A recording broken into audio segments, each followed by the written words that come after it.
let's dive into our topic. And I found out today I have a lot of work to do because I have this blog. It's called The 26 Ways You Get and Stay Hungry. And I'm just going to today, we're not going to go along, go very long today. Maybe we'll see what happens. But basically, here's our list. And I'm going to go over each one and show you what we put together for weight loss. But really, it's, for those in the know, it's an insulin resistance program. So what we have here is our new page, so weight loss page. And we say it's all about knowledge, measurement, and action, you know. And I think the reason why these three simple steps are important is because no one goes in with the right knowledge. What are they told? Reduce calories. Okay. Well, that is, I think I might have remembered to put it in, but that is one of the 26 ways you get and stay hungry. So we have we have our program based around this. It's our typical blood test. It's we have a program for improving your fasting insulin. So anybody in our program can join that. And so, for example, if you hit this button, free weight loss education program, get started, and all you do is you send us an email, and we enroll you in this automated program that lasts 6 months. It just sends you recipes, suggestions, video content, things of that nature. So that's available to everybody. Find out what causes weight gain, so on and so forth. That's and then we have the 26 ways and the science. So what we've done here is I've written, Dr. Carter, I've written 9 blogs. So we have 17 more to go. But, you know, your brain, and that's probably the most important one. So we'll flip over here. And so you can see here's 26 ways to stay hungry. Number 1, your brain. I think I'm just going to go back to the main weight loss page here, if I can find it, and just quickly go down these. And some of these things are clearly political. And hopefully you've heard us say this before. The brain is your master regulator. You know, calories is the least it's worried about, particularly in America. How many people do you think are calorie deficient? You know, I know there are impoverished areas and things like that. And look, I live up in Tennessee, and there's the backwaters and West Virginia, but I don't see too many people. I have to be really careful with the terminology, just like with cholesterol. I don't see too many help me say it. Malcalifera, I can't do it. I can't say the word. Lacking calories. It's not malnutrition, okay? Malnutrition is what they have, but they have an excess of calories. So why are they hungry? It's very simple. Their brain, as a master regulator, sees the lack of nutrients. I should have practiced that calorie word beforehand as a tongue twister. Like I said, I'm an MIT guy. Math I'm okay with, English not so much. But so if you're any type of macronutrient, not just overall calories, or a micronutrient, particularly essential nutrients, and hopefully everybody knows what the definition of that is. We do not manufacture those in our bodies. We have to get them from the outside.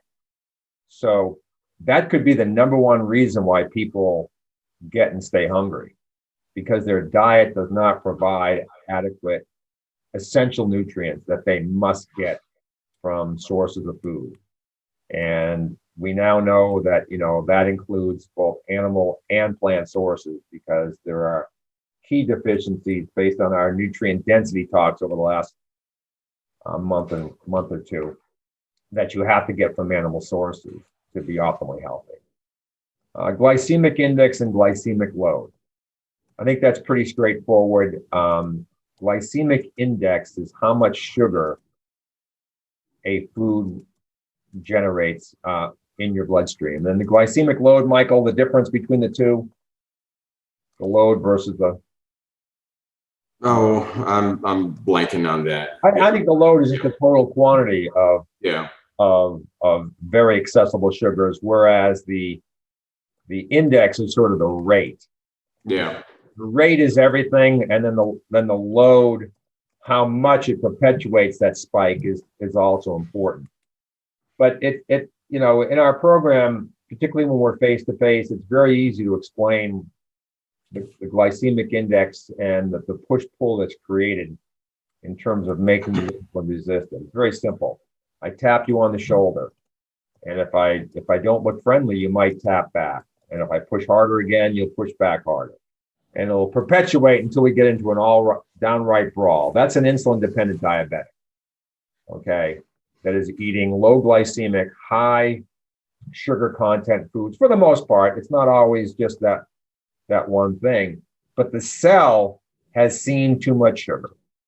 And so the cell resists the action of insulin from pushing the sugar into the cell.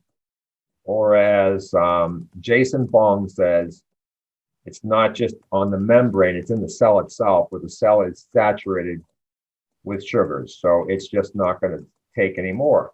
So it stays out in circulation. We have 1 teaspoon of sugar circulating in our blood. So it goes to the liver and gets converted to fatty acids and stored as fat. Okay. So plenty of macronutrients in that individual, yet maybe micronutrient deficient. Lack of exercise. This is an interesting one because there are several things that lack of exercise can do in terms of causing you to be hungry.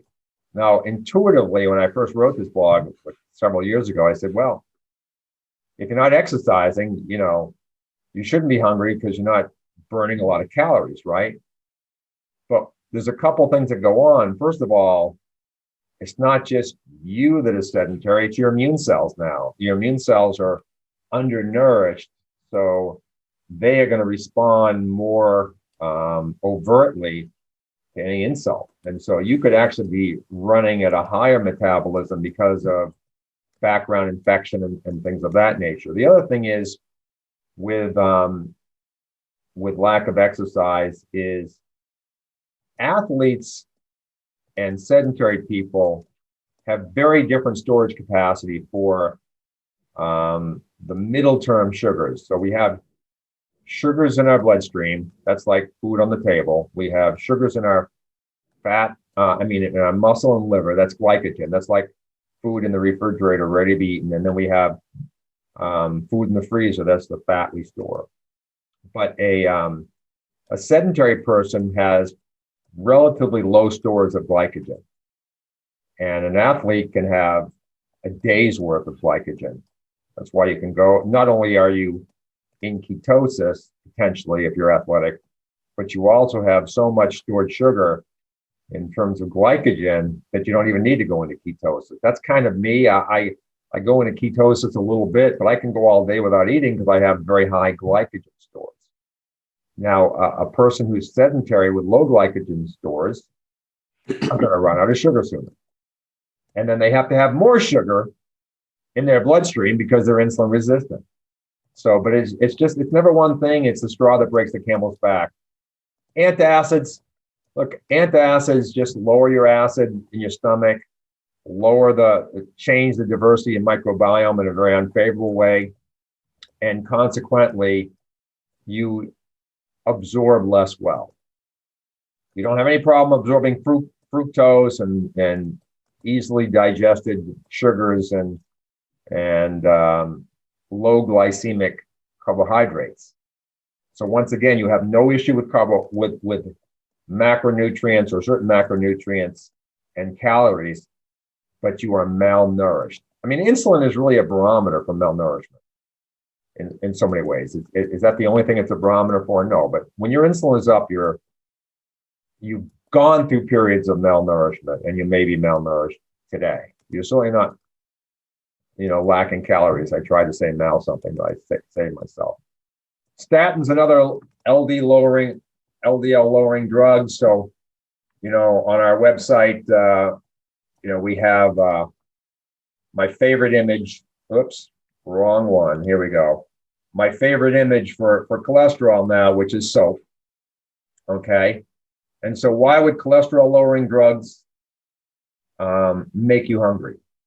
Okay, it makes you diabetic, okay, because it makes you rely on sugars. And if you're relying on sugars, which burn quickly, it's making you more hungry. But did you know that cholesterol-lowering drugs slow or stop the production of LDL, not cholesterol? What is LDL? It's the soap of your body transporting fats and oils for your water-based blood. Well, LDL is lowered, so is the availability of crucially important fats. Many of these fats are essential, only obtained from food. When your brain detects fat deficiency, it makes you hungry. Pretty straightforward, right?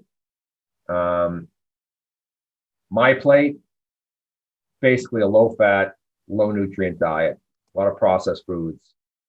And it's interesting. There are 3 macronutrients: carbohydrates, proteins, and fats. My plate. They have 4 slices, but we don't really have, they have protein. All the rest of these are carbs. So they have 3/4 carbs. If you have proper vegetables, but French fries are vegetable, right? But where's the fat?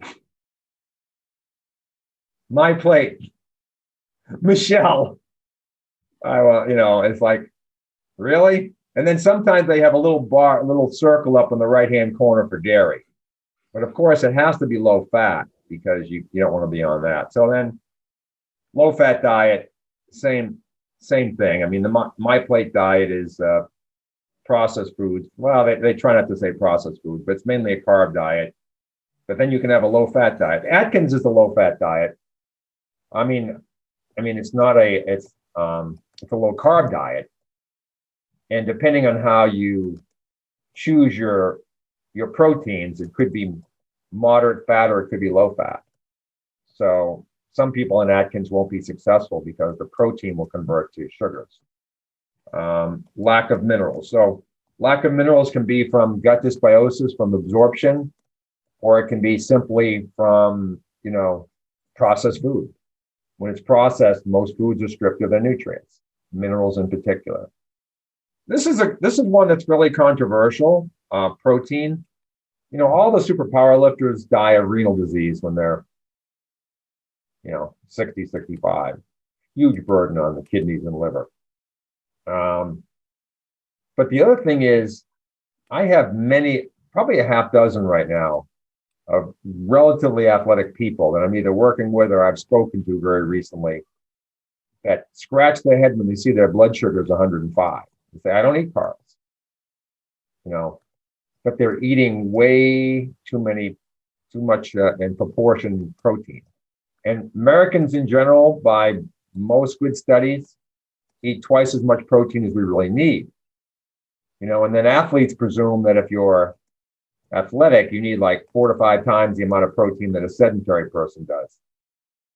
But, when you look at total calorie burn, it's not that much different. And yeah, you do need more protein, but probably not 2 times more than a sedentary person, or sometimes much more than that, considering the sedentary person's already getting two times more than they need. So we have glyconeogenesis. We have, your body's efficient. It doesn't just throw that protein away. It converts it to sugar.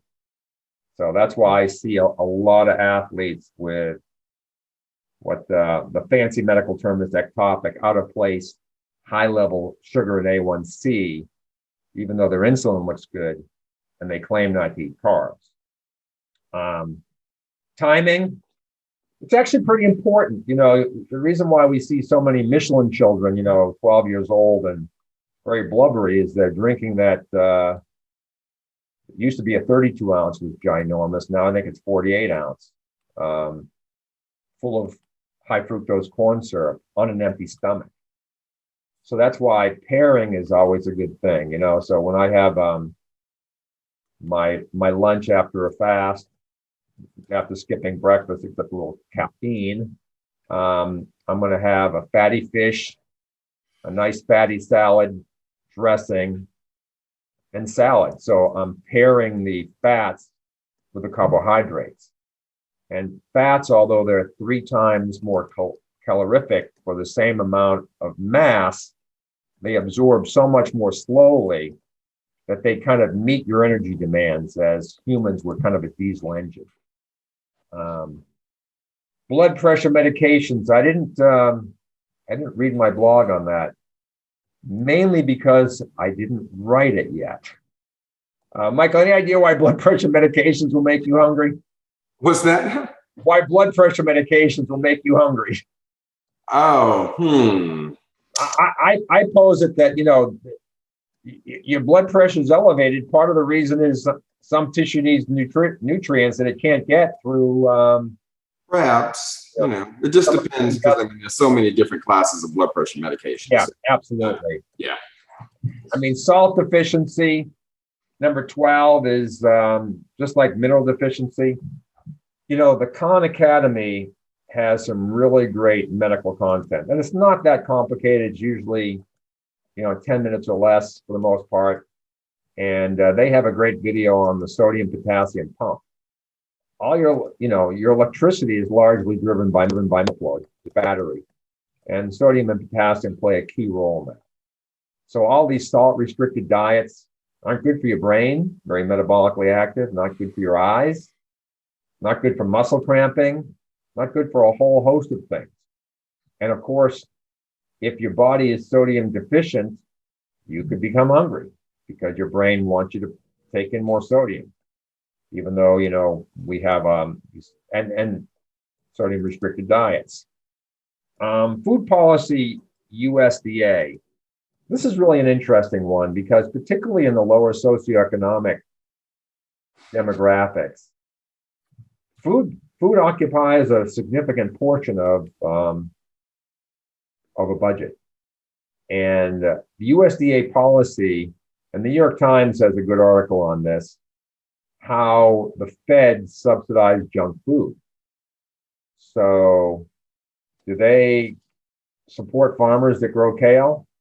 Not so much. Corn, wheat, sorghum, the usual suspects. Soybeans are highly subsidized. Okay, so junk food at the gas station, the convenience store, or anywhere is artificially cheap compared to good quality foods. That's USDA policy. So you wind up getting people eating a lot of sugar, very inexpensive, and high glycemic rather, processed foods. Food marketing and profits. The Cheerios still has heart healthy. All these different things have heart healthy because they're low fat. They're low in saturated fat. There's no really good science behind that. A good study to look at if you want to look at saturated fats in terms of a global six continent study is called the PURE study. There talks about carbohydrates, proteins, fats. So I'll try to post that as I go through and finish these blogs. But the PURE study, 6 continents, might find that if you put that in your search engine, and there are some really, I think they studied prospectively 180,000 people on 6 continents and showed, mortality rates from saturated fats, which the AAH, American Heart Association, demonized. Lack of fiber, pretty straightforward. If you don't feed the bacteria in your gut, you don't absorb well. And you are what you absorb. And if your brain sees that you're not quite what you should be, it'll make you hungry. Vitamin deficiency, no different than mineral deficiency. And, in the Genesis of Health video content that we published, and in the nutrient density things that we've published in the last few, I'll be putting up nutrient density part 3 sometime this week. Basically, when the soil doesn't have minerals, the plants don't absorb as much as they probably need to make a healthy plant and also nourish us. But the plant doesn't synthesize as well vitamins. So when the soil is mineral deficient, the plant is mineral and vitamin deficient as well. Okay, so obviously processed food is a big problem there. American Heart Association recommendations, that's just staying away from, their main thing is lowering your cholesterol. Okay, so they get you coming and going. Lower your cholesterol so you're not transporting fats, and lower your fat intake. Okay, so, and the number one, when you look at the increase in chronic diseases since the 1930s, since this policy has sort of been edging into place, it's all the inflammatory diseases, and the omega-3 fatty acids in general, we have this in our Alzheimer's and our quarterback book, are anti-inflammatory. Okay, so that just, all it does is make you more susceptible to these diseases. Infections and other diseases, very simple. Particularly, I should really focus on the chronic, but chronic infections that can get inside cells from the oral cavity, from Lyme disease, from things like chlamydia pneumoniae, from STDs, these things are intracellular, and they mimic mitochondria. Matter of fact, mitochondria are little energy plants that are now part of our own DNA, but at one point they were microbial DNA in symbiosis with the generation of energy inside a cell.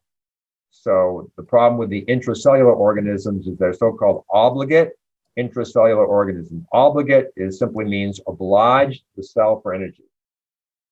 So they are robbing you from some of the energy that you're producing from your mitochondria. So you need more fuel because you're basically your metabolism. That's why some people we asked the question on a survey, do you have night sweats? Okay, you're running.